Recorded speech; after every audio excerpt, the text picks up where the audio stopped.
नमस्कार, मैं Aslam चौकदार। Facebook live में आप लोगों का और यूट्यूब लाइव में आपका हार्दिक स्वागत है। आज का जो लाइव है वो दो ज्वलंत मुद्दों पे है और ये जो लाइव आप लोग जो यूट्यूब पे देख रहे हैं तो यूट्यूब पे, और अगर फेसबुक पे देख रहे हैं तो फेसबुक पे, दोनों जगह लाइव किया जा रहा है। और आज आप लोगों को पता है केंद्र सरकार के द्वारा वैलिडिटी को लेके जो प्रमाण पत्र की जो वैधता है उसको लेके एक गाइडलाइन जारी की गई है। जो केंद्र के जो शिक्षा मंत्री है रमेश जी, उनके द्वारा एक बात रखी गई कि पहले भी ये बात एनसीटी के द्वारा लिखा गया था कि जो गाइडलाइन है वो लाइफ टाइम कर दी जाए, और उसी लाइफ टाइम के संदर्भ में आज उन्होंने स्पष्ट तौर से गाइडलाइन जारी कर दी है। और ये जो गाइडलाइन है इसको तुरंत प्रभाव से लागू करते हुए उन्होंने ये कहा है कि राज्य सरकार भी इसको मैंडेटरी रूप से, इसको या आवश्यक रूप से लागू करे। और इसी के संदर्भ में केंद्रीय विद्यालय केवीएस बोलते हैं हम जिनको, उन्होंने भी इसको लागू कर दिया है। अब मुद्दे की बात यह है कि क्या ये वैलिडिटी बढ़ेगी, राजस्थान में इसका क्या प्रभाव पड़ेगा। मुख्य बात यह है दोस्तों, राजस्थान में क्या प्रभाव पड़ना चाहिए, नहीं पड़ना चाहिए, क्या राजस्थान में रीट की वैधता बढ़ेगी। मेरा एक ट्वीट आया था जिसमें मैंने कहा कि यदि 2011 से इस प्रकार का मैटर उठता है, 2011 की भर्ती से ही उठता है, तो राजस्थान में जो रीट जैसी एग्जाम है उसमें प्रभाव शून्य जैसा हो जाएगा, नहीं रीट की भर्ती जैसा। लेकिन कई लोगों ने लगा कि आप तो एक दिन पहले रीट की वैधता के जो प्रमाण पत्र की वैधता बढ़ाने के लिए बोल रहे थे 18 का, तो 18 का और 11 का बहुत बड़ा अंतर है। हालांकि 11 से कोई लोग नहीं आएंगे, ये भी मानते हैं कि जो 11 के जो सिलेक्टेड है या प्रभावी है, क्या राजस्थान में इसको लागू किया जाएगा। राजस्थान में तो दोनों तरफ से कमेंट आ रहे हैं। एक तो वो धड़ा बन चुका है राजस्थान में कि जो ये कहता है कि ये लागू होना चाहिए, दूसरा धड़ा ये कहता है कि नहीं होना चाहिए। क्योंकि जो वैधता बढ़ाने के जो ग्रुप है उनसे भी मेरी बात हुई थी, उन्होंने जो केस लगाया था, क्योंकि जो कुलदीप जी बेनीवाल उनकी टीम ने जो लगाया था। देखो, अब राजस्थान में इसका क्या प्रभाव पड़ेगा, मैं इसके संदर्भ में सरकार के जो अधिकारीगण है उनसे भी चर्चा की। उन्होंने स्पष्ट तौर से कहा कि ये जो केंद्र की गाइडलाइन है राज्य सरकार पे डिपेंड करता है, तो राज्य सरकार को इसमें कोई आपत्ति नहीं होगी, हो सकता है इसमें वैलिडिटी बढ़ाया भी जाए। रामदार जी रीशफल होगा भाई, बिल्कुल आप मुझे व्यक्तिगत कॉल करें। अनूप मिश्रा जी कह रहे हैं कि 2016 की सुप्रीम कोर्ट से जो हरी झंडी मिली उसका क्या हुआ। दोस्तों, हरी झंडी, कई लोग ये कह रहे थे 2016 की भर्ती को लेके कि नेगेटिव कमेंट है, ये है वो है। अब कल से सुनने में आ रहा है 2-3 ट्वीट लगातार 16 की भर्ती को लेके किए जा रहे हैं। तो दोस्तों, काम बोलता है तो काम करेंगे, काम के हिसाब से मुझे पता है किस प्रकार से कैसे काम करना है। 2016 का काम होगा, सीएम साहब ने मंजूरी दी है, तो आगे भी इसका काम को आगे बढ़ाएंगे। मैं वैधता के बारे में बोलना चाह रहा था। राजस्थान में वैधता बढ़ सकती है, कोई बड़ी बात नहीं है।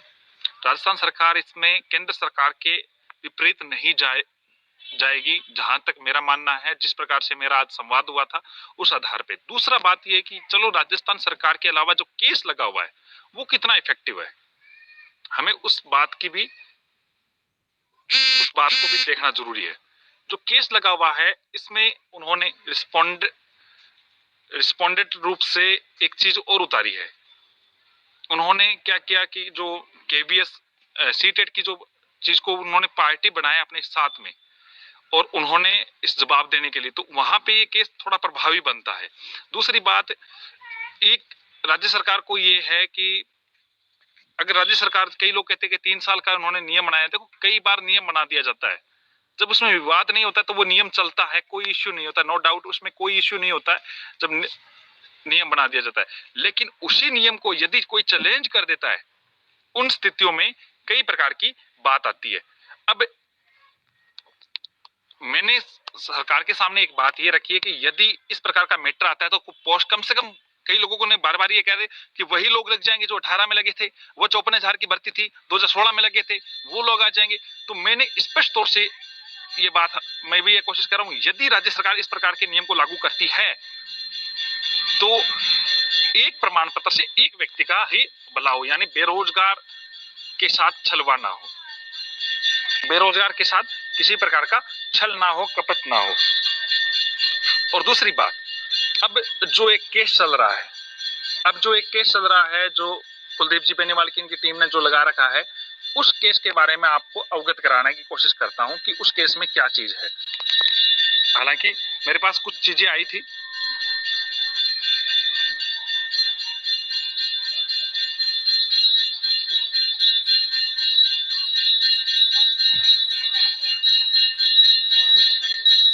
देखो, जैसे कुलदीप जी बेनीवाल की टीम ने जो मुझे भेजा है कि उन्होंने कहा है कि जल्द ही हम इस मैटर में सीनियर एडवोकेट के पास भी जा रहे हैं, सीनियर एडवोकेट भी उतार रहे हैं 2, और सीटेट की तरफ से उनके वकील भी उतर चुके हैं, उनकी तरफ से, उनके पक्ष में सीटेट की तरफ से उनके वकील उतर चुके हैं। वकील का नाम उन्होंने माधव मिश्रा लिख रखा है, मित्रा या मिश्रा ऐसे कुछ है, वो उतर चुके हैं जो इस केस में उनको प्रभावी रूप से उनको बढ़त प्रदान कर रहे हैं। इसके अलावा केंद्रीय शिक्षा मंत्रालय के आदेश जो निश्चित रूप से उसके अकॉर्डिंग उन्होंने इस चीज को, बात को रखा है। उन्होंने एक बात और भी कही है कि अगर वैधता बढ़ती है तो इसमें 11-12 वाले लोग नहीं आएंगे निश्चित तौर पे। हो सकता है 11-12 वाले 10 साल पुराने लोग नहीं आए, हो सकता है 11-12 वाले लोग निश्चित तौर पे नहीं आए, कोई बड़ी बात नहीं है। लेकिन रीट एग्जाम के बारे में मैं आपको कंफर्म न्यूज दूंगा, क्योंकि मेरी आज वापस चर्चा हुई है, तो कई लोग जो, मेरी कोशिश ये है कि आप तक सही न्यूज बताने की कोशिश करूं। देखो, हमारा काम ये नहीं है, हम कोई वैधता बढ़ाने वाले नहीं है, या हमारी तरफ से कोई बात रखने की बात नहीं है। इसमें डिसीजन क्या है, सरकार को लेना होता है। इसमें राजस्थान सरकार का भी कोई ज्यादा रोल नहीं है। कई लोग कहते हैं कि राजस्थान सरकार ये कर देगी तो गड़बड़ हो जाएगा, वो हो जाएगा। राजस्थान सरकार खुद निश्चित तौर पे केंद्र के गाइडलाइन को फॉलो कर रही है। वो नहीं चाहती किसी प्रकार का उनका विरोध हो, वो नहीं चाहते कि किसी भी प्रकार का इनका विरोध हो। उसी के तर्ज पे राजस्थान सरकार वैधता के लोग जो मैटर चल रहा है, रेट की जो वैधता का है, देखो आप लोगों को पता है, डोटासरा जी आज से 15-20 दिन पहले ये कह रहे थे 10वीं 12वीं का हम एग्जाम करवाएंगे, जुलाई में लगभग निश्चित परीक्षा होगी। जब केंद्र सरकार ने 10वीं 12वीं का एग्जाम कैंसिल किया तो उन्होंने भी कैंसिल कर दिया। और इसी के तर्ज पे यहाँ पे जो आप जो वैधता की बात करें तो विचार कर रही है गवर्नमेंट, और गवर्नमेंट को कोई किसी प्रकार से कोई अतिशयोक्ति नहीं है अगर अपन इस बात को सोचें कि गवर्नमेंट इसको बढ़ाए ना बढ़ाए, लेकिन कोर्ट में भी वैधता वाला मैटर कमजोर नहीं है। दूसरी बात, हम बात कर रहे थे रीट के एग्जाम को लेके, रीट की वैधता से प्रभाव कितना पड़ेगा। प्रभाव हर जगह पड़ता है। प्रभाव, सीधी सी बात यह है कि पिछली बार वेटेज की वजह से सेकंड लेवल में लोग मारे गए थे, वेटेज की वजह से जो लोग मारे गए थे वो लोग इस बार आगे आ रहे हैं, उनके नंबर ज्यादा थे वैधता की वजह से। लेकिन मुख्य रूप से अगर वैधता बढ़ती है, वैधता जो बड़ा इश्यू बना हुआ है, मुख्य रूप से अगर वैधता बढ़ती है, वैधता लोगों को दी जाती है केंद्र सरकार के अनुसार या फिर किसी अन्य अनुसार, जैसे हरियाणा में बढ़ गई 1 साल कोविड की परिस्थितियों को मद्देनजर रखते हुए 3 साल से कोई एग्जाम नहीं हुआ है, कोर्ट उनको कर दे, तो निश्चित तौर पे इतना बड़ा प्रभाव नहीं पड़ेगा जितना माहौल बनाया गया। लेवल फर्स्ट में लगभग लोग क्लियर हो चुके हैं, लेवल सेकंड में वेटेज की वजह से लोगों को यह लग रहा है कि किसी न किसी प्रकार से कोई दिक्कत है, तो वो लोग इस बार भी तैयारी कर रहे हैं। हो सकता है कि इस बार ज्यादा नंबर आए, हालांकि दोनों प्रकार के अलग अलग मत है और अलग अलग प्रकार की बातें हैं। हाँ बिल्कुल, कई लोग ये कह रहे हैं हमने मेहनत नहीं की थी, क्या पिछली बार हमारे नंबर ज्यादा थे। 2016 वाले भी कई लोग ऐसे हैं कि उनके नंबर ज्यादा थे, इस बार उतने बने ना बने, उन्होंने ये कहा हमारी तैयारी हित बेरोजगारों का होना चाहिए। मेरा यह मानना है एक प्रमाण पत्र से एक व्यक्ति को एक बार नौकरी मिले रीट के संदर्भ में। अब कई लोग ये कह रहे हैं कि 2 पेपर होंगे, नहीं होंगे, ये एक और सवाल है। राजस्थान गवर्नमेंट एक ही पेपर करवा रही है। कई लोग कह रहे हैं कि रीट के बेस पे नौकरी मिलती है। वो केंद्र का मामला, रीट के बेस पे उनके केंद्र पे वैधता के एलिजिबिलिटी टेस्ट है, एक पात्रता परीक्षा है। पात्रता परीक्षा यहीं पे है, रीट के बाद में अलग फॉर्म खोले जाते हैं, उसके बेस पे नौकरी होती है। रीट का वेटेज जोड़ा जाता है, वो मैटर अलग नहीं है, लगभग मैच करता है। दो पेपर की, कई लोग ये कह रहे हैं दो पेपर हो सकता है, नहीं हो सकता है, तो राजस्थान गवर्नमेंट अब इसको लेट नहीं करेगी। हो सकता है आगे दो पेपर कर दे, आगे की कोई प्लान कर दे 2011-12 के हिसाब से, लेकिन वर्तमान के संदर्भ में कोई इस प्रकार की लेट नहीं करना चाहती इस एग्जाम को लेके।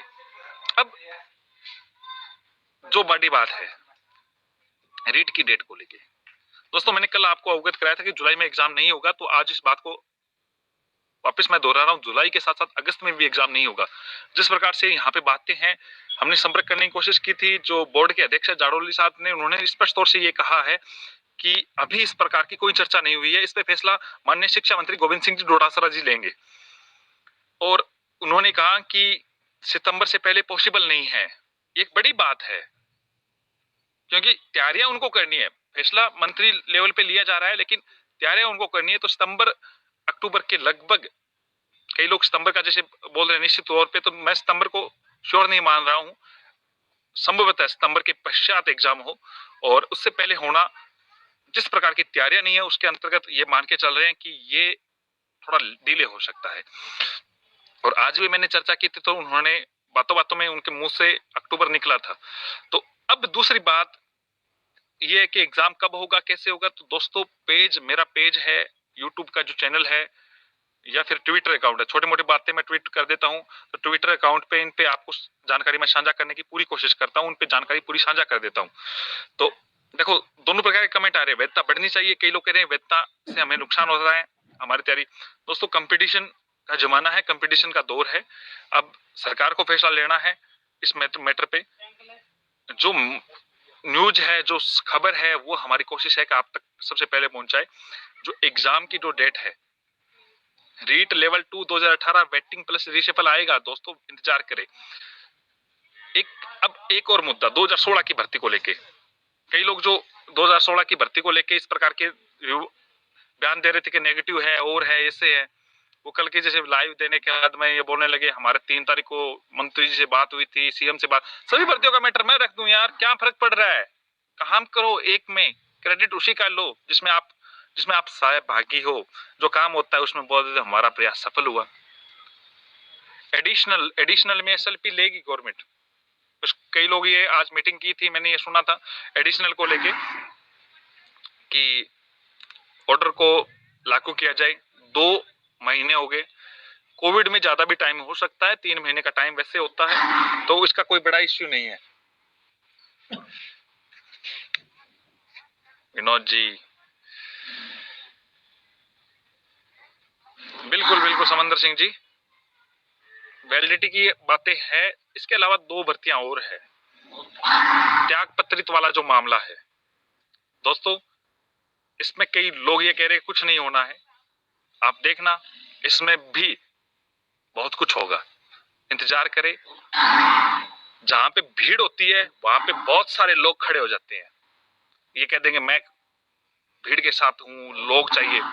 मैंने ऐसे ऐसे मुद्दे चुने हैं, ऐसे ऐसे मुद्दे उठाए हैं जहां भीड़ नहीं थी, और काम किया, काम करवाया, और उसी के तर्ज पे आगे बढ़ाया। और आज भी मैं कह रहा हूं, चाहे 2013 का बैकलॉग जुड़ाना, हमारी टीम के मेंबर साथ थे। 2016 की भर्ती, जिसके बारे में लोग ये कह रहे थे भर्ती खत्म हो चुकी है, पद लैप्स हो चुके हैं, उनको डीओपी का सर्कुलर 2018 को चैलेंज करवा के जिता के निकलवा के ले गए। इसके अलावा 2016 की भर्ती को खड़ा किया है, आज नौकरी मिलेगी, इंग्लिश हो चाहे साइंस मैथ का मैटर हो, चाहे 2017 संस्कृत विभाग का, ये लोग तो ऐसी डम्मी याचिका लगवा के केस तक करवा दिया था। चाहे बीएड बीएसटीसी का विवाद देख लेना, अब त्याग पत्रित वाला मामला भी देख लेना, जिनमें युवा को मौका मिलेगा। फर्स्ट ग्रेड की भर्ती के बारे में काफी युवा मुझे कॉल कर रहे थे, तो दोस्तों मैं फर्स्ट ग्रेड की भर्ती के बारे में आपको अवगत करा देता हूं। सरकार से जैसे ही मेरी मुलाकात होती है इसमें पूरी बात रखूंगा, और मेरी कोशिश होगी कि 24 दिसंबर वाली बातों को उनको याद दिलाऊं। फर्स्ट ग्रेड की भर्ती पे जोर लगाऊंगा। पटवारी का एग्जाम जल्द उसकी डेट फाइनल हो। पटवारी की भर्ती को लेके संख्या बहुत ज्यादा है, लेकिन कोई मुद्दा नहीं उठाता है। अब मुद्दा भी उठाएंगे, एग्जाम भी करवाएंगे, और जल्द से जल्द आप सभी लोगों को चयनित करवाने की कोशिश करेंगे। शुक्रिया जितेंद्र जी।